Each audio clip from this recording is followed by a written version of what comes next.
Hi, I'm Charles Malki, biologist and plant expert with Ivy Organics 3-in-1 Tree Guard Paint. And today we're going to be talking about moles, voles, and gophers. And we're going to be discussing how to actually get the problem under control in your gardens, as they dig tunnels and can actually damage your lawns, damage your vegetable gardens, can actually damage your established trees as well. And the ways we're going to learn how to actually get the problems under control is, one of them is going to be discussing how to repel them. Another one's going to discuss how to trap them, and the third one is going to be discussing poisons as well. I'm actually putting this all out there. I'm not necessarily giving my personal opinion to too much of this, but I'm just letting you know that there are three options, and I want this video to be an educational video in regards to what are your options when you're actually faced with a mole, vole, or a gopher on your property. The first thing I want to discuss are the traps, and the reasons I want to also share the benefits of actually trapping the animals and not poisoning them is you're actually catching the animal that you're actually trying to get under control. And this here is a product that's actually designed by Sweeney's here. It's a basically a metal trap, and it's actually coated with some green vinyl plastic. And the way these traps work, and I'm going to show you and demonstrate here as well, is you basically want to make sure that this lever is in this position here. You're basically going to swing it underneath, and then you want to press this down and hook it. And the trick is to make sure that that hook from behind it is actually catching the top lever, and then this one little part is going to hook onto that plate right here, and that's supposed to set the plate. I've actually been experimenting with this last night. I got it half the times, and it looks like for this video I'm not going to get it, but it would pretty much work in that fashion. So this here is the Sweeney product. Between the two similarly designed products, here's the second one. This one here is designed by Victor. If you notice with the Sweeney product, it's got one metal lever. This one here has two, and instead of actually getting it into one little hole, this actually holds underneath the entire plate. I find this contraption to be a little bit easier to use. So this here is going to press down. This lever swings now from behind, and then it basically goes right underneath the trap, and that'll go like so. The way this contraption actually works and what you're doing is, if you actually stick this into the mole, actually this here is a gopher trap. It's all just a matter of size. For a mole, it would actually be a smaller contraption. So this here is for the gopher size. So if you put this into the mole hole, actually the gopher hole, the gopher is going to walk over these two spikes, and as it comes across this plate, it'll hit it, and then these two will snap right into the body of the gopher. And that's how basically this. A couple other ideas, and I've seen these actually used in the tunnels as well. This here is designed by Ortho, and it's got these jaws. You can actually bait it, and we're going to be talking about the different foods that these animals prefer, so you can kind of bait them accordingly.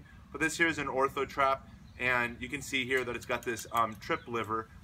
You actually put the food right here in this hole that's designed near the bottom, and when the animal touches this red plate, it actually closes. This here is designed predominantly for mice. A larger one would be for a rat, but I've seen these actually successfully used to actually catch moles and voles if these are if this can fit within their tunnels. So here's another contraption. I'm gonna let that go. A third trap. Again, another Victor, mouse trap idea. Similar design. You actually pull this lever back. You take the metal lever here and basically hook it, and you can actually bait it. You'd first bait it before you actually set the trap. Right here on the tip, when it actually touches the bait, it releases the trap, and this will swing right over, usually on the animal's head. So here's a third trap idea as well. So in regards to the trap ideas, I think I've covered what actually there's one more trap idea I've brought here as well.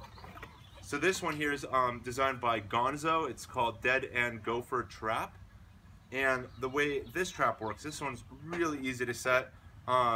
Pretty cool for gophers, but there is one negative that I've observed with this. So what's going to happen, you'll notice that there's an opening here where the gopher is going to come in, and then there's this tiny hole in the back, which is supposed to be, I guess, the gopher seeing the light. And I was told that usually you'd want to cover this all with dirt once it's in the ground. But what happens is you basically just press this down, and you can see this like noose that comes out, and you're basically using this wire over here. So this lever basically is going to catch onto the back here. So on the back there's a plastic part that comes out as you press down, and you're going to want to carefully hook that into position, and that's done. That's actually a set trap. So you can see, and there just went off as well. Very sensitive. What happens is that noose that was sticking out, when the gopher actually goes in the hole, it would actually catch the gopher and basically pull it towards the roof, and it actually holds it in place there. And the springs, constrict on it, leading to its quick death. The negative I find about this is when you actually put it into the gopher hole, the holes actually sometimes travel both ways. So if you've got it actually in the gopher hole, and you've got it positioned this way, the gopher will get in, but if you've actually got it the wrong way, the gopher can't get in on this side. So you've got to know the direction of the hole in order for this product to work. So that was the one negative I found with this, but a pretty cool gopher trap otherwise. So that pretty much deals with traps. In regards to traps and the ones we've discussed, ideal for gophers, and they're actually one of the cheapest products, is this here by Victor Easy Set. So if your goal is to trap it, this would be the way.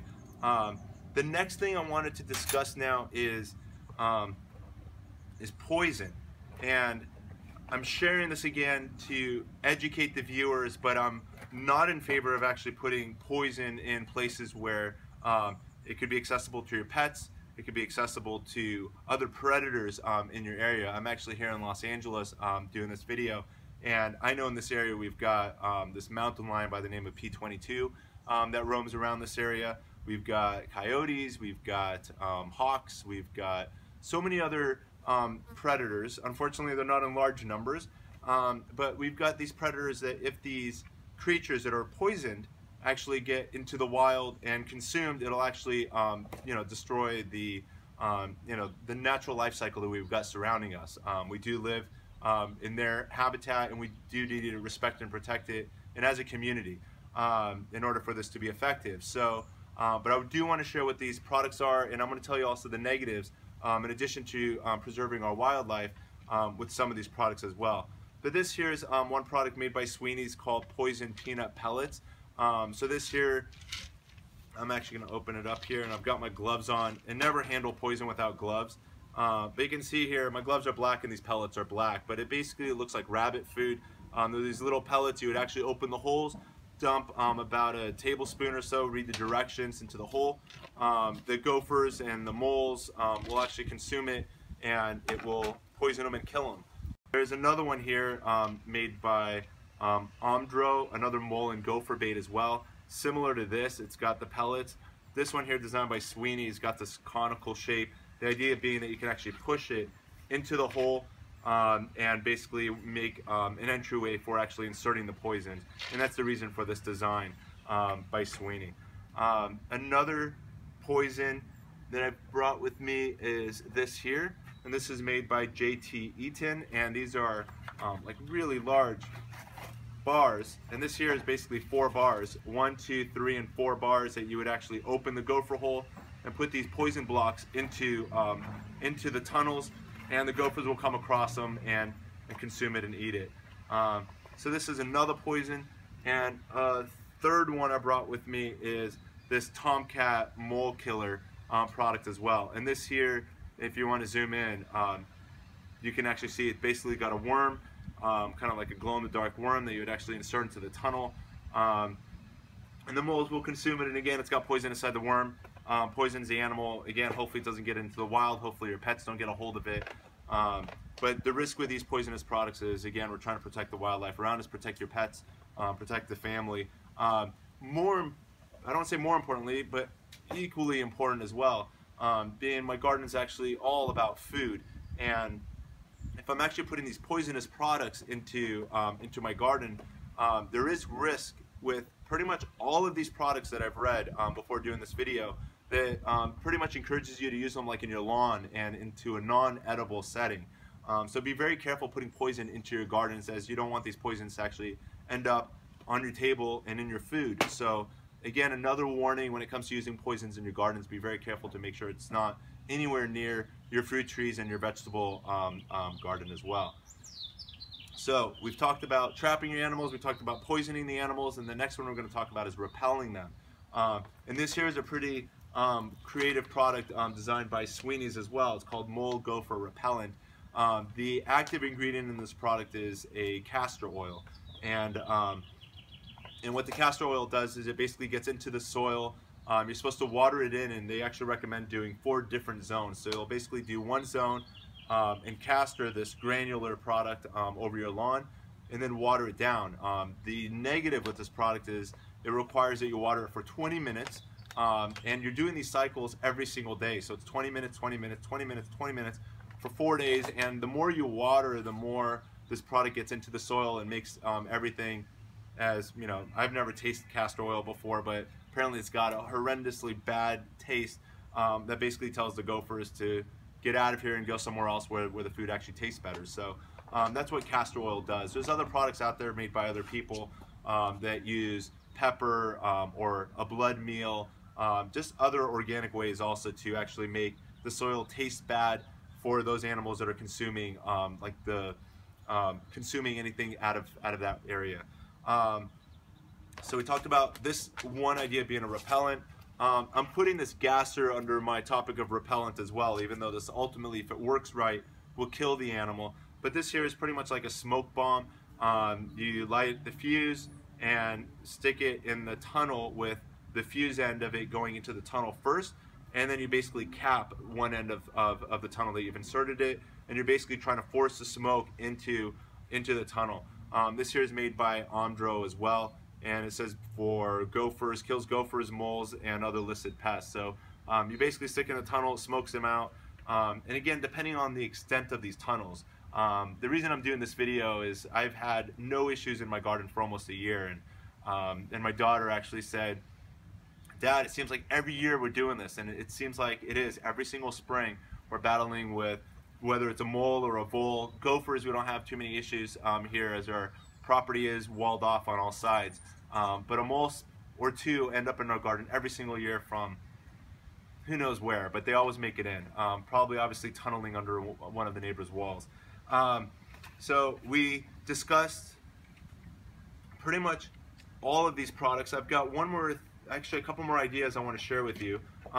This here is a Tomcat product, and the way this here works is you basically bait these cartridges.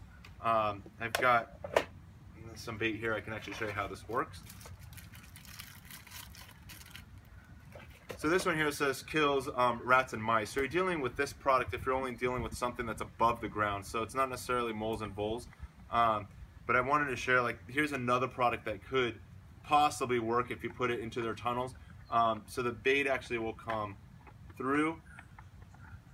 Let's see if I've got this straight. I'll push that in. So the bait ends up here. The animal comes through its door, will walk around, and the reason for this contraption is to basically protect your pets from accessing the poison that's on this side, and then you just basically close it. So now the poison's actually, you can see through the window on this side. Your rat and mice will come through and eat it. Again, the risk with poisons, as we discussed earlier, is protecting the wildlife around us. But this is another way to actually control a poison. You'll sometimes see this around restaurants and in shopping centers as an effective way to control rats and mice. So we're going to set this down. And another contraption I have here is this. And this here is made by Diggers, and it's called Root Guard. Gopher wire basket, and it comes in various sizes. You may have heard about people that actually build these sometimes out of chicken wire. This product says it's the right diameter for these holes to actually keep gophers from getting to your protected trees. And the way it works is you basically pull the chicken wire apart, and then they want you to actually press your fingers along the seams. So we're gonna basically press against it to force it into a cylinder. So we're going to open that up, fold the bottom, and now what we've created is a basket here out of wire. I don't know if you can see this in the video, but the top couple of inches are painted green. They want the whole green portion to actually be above ground so that the gopher doesn't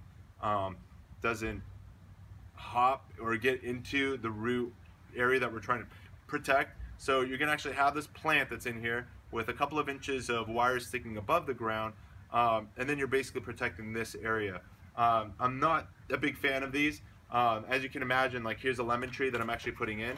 This lemon tree will grow, you know, it's a semi-dwarf, so it'll grow about 10 feet, but I don't like the idea that, and it's going to be kind of like this. So the soil level is going to be here. Here's the green part that's above the ground. So you're always going to have some chicken wire actually exposed, and the roots are going to be forced to go through these holes. For this particular tree, it might be okay, but let's say, for example, a fig tree where the roots get a lot thicker, the roots are going to be constricted in these holes. So a disadvantage of this product. But again, if you've got a severe mole or vole or gopher problem, this might be the solution for you. So I'm going to set this down as well. And I just wanted to tell you a little bit about what moles and voles and gophers actually eat. If I'm trying to make this a comprehensive video where we discuss everything, I'm going to also give you some examples of what's going on in my garden today. So moles, the main food source is actually earthworms and grubs. Gophers eat predominantly plants. We're talking about plant roots, carrots, tubers such as potatoes, and seeds. So basically they're plant-eating animals. So you know, when it comes to protecting your garden, I mean that's a huge concern, especially with your vegetable gardens. And then the vole. The vole is also, so unlike the mole that actually is eating earthworms and grubs, the vole actually eats predominantly plants. We're talking about grasses, bulbs, tubers, and I've actually lost a tree last year to a vole that actually ate the tree bark and roots towards the bottom of the tree. It pretty much ate its way all the way around the tree, and this is an issue that usually plagues farmers in the winter when the animals are starving for insects that are no longer in the soil. And again, voles being that they're eating predominantly plants, and there aren't as many plants in my garden in the winter as there is spring and summer, they actually then attack the trees. So the reason I actually got the Cyber Organics on the table is, as we take a look at some of the trees, you'll notice all the trees in my garden are now protected with this product, and it will basically, it also has, just as this product, castor oil, and that's one of the main ingredients in there for actually making the plant actually taste bad, and not be something that the vole is going to want to consume. So it could take a bite, but hopefully taste bad enough that it's not going to girdle its way all the way around the tree and actually kill my tree as it did last year when it was unprotected. So make sure all of your trees are protected with Ivy Organics 3-in-1 Tree Guard paint. And now I'm going to show you what one of these vole tunnels looks like, and then I'm going to show you how to correct the problem. So follow me.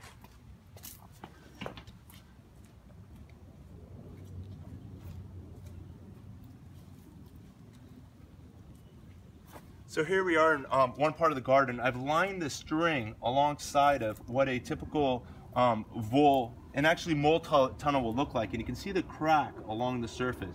And this here is a place that you can follow with where this animal is actually crawling underneath the garden. But the main issue with actually getting these animals out of your garden is all of these holes in your area actually detract and take water away from your plants. When you turn on your sprinklers, or if you've got a drip system, it'll actually find its way into these tunnels and actually divert the water away from your plants. I'm going to actually show you a couple more examples if you follow me over here next.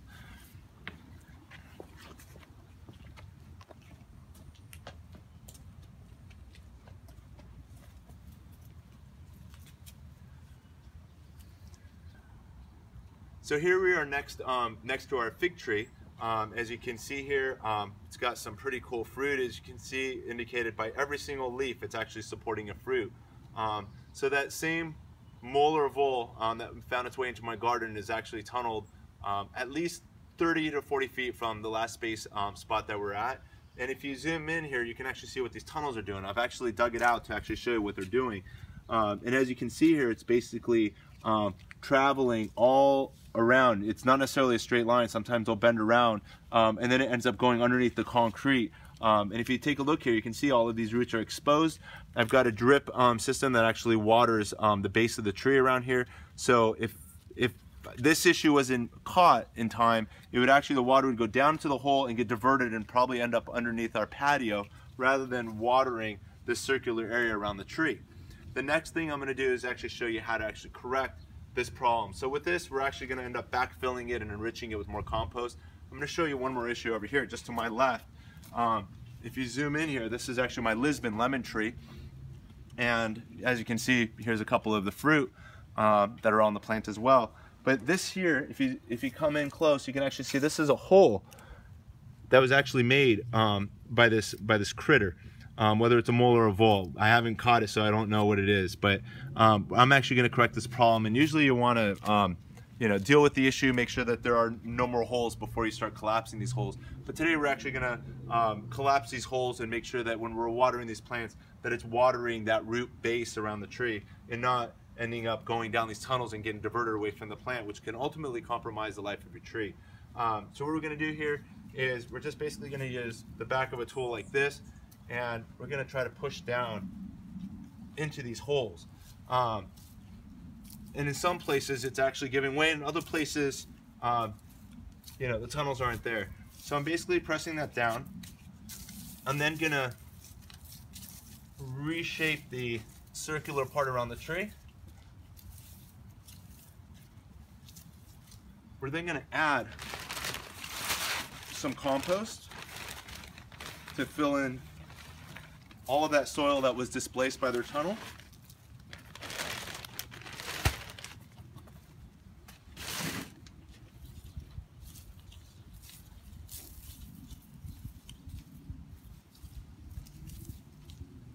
And the next step is we're just going to water.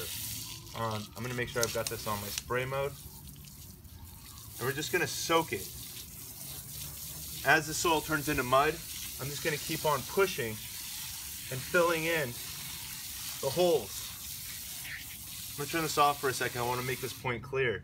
Do not step around the tree. Sometimes the holes around the tree are so extensive that if you step, you actually lower the location of the plant, which can actually harm your plant in a numerous number of ways. So do not step around the plant. Do this with no more than just your hands. Your goal is to just make sure that the water is actually, when you water, basically watering a circular area around your plant and watering the root zone. So I'm just pressing a little bit more around my hands, trying to feel for any other tunnels, and taking this mud that I've created between the soil and the compost and just filling that in. And you can see now the water is actually holding up and staying in a ring around the tree. This is a good sign right now.